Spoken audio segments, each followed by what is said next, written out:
Zacarias 12.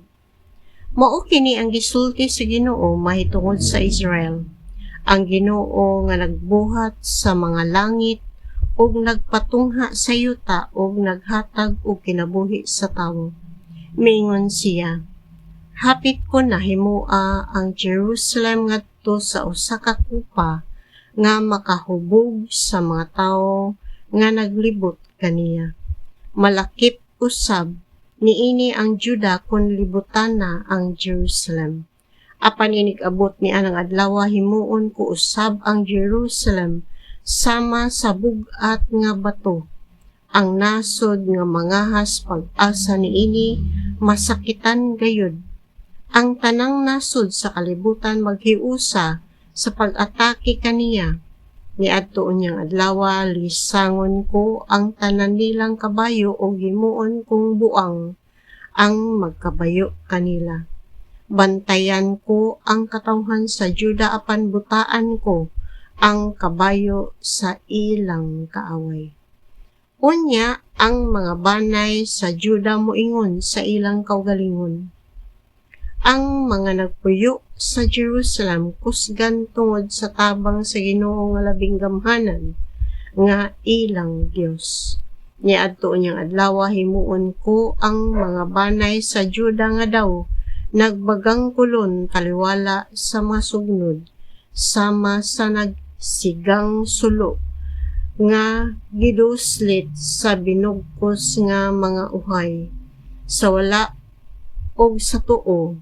Lamyo nila ang tanang katawhan nga ilang kasikbit samtang ang Jerusalem puy-an lang gihapon. Unya unahon nako sa pagpadaog ang mga lumulupyo sa Juda aron ang himaya sa banay ni David ug ang himaya sa mga lumulupyo sa Jerusalem dili mulabaw sa himaya sa Juda. Niadto unyang adlaw butangan sa Ginoo og usa ka taming ang mga lumulupyo sa Jerusalem ug mahimong sama kagamhanan kang David ang labing mahuyang kanila ug ang banay ni David mahimong sama sa Dios sama sa anghel sa Ginoo nga maoy mangulo kanila. Niadto unyang adlaw laglagon ko ang tanang nasod nga moatake sa Jerusalem.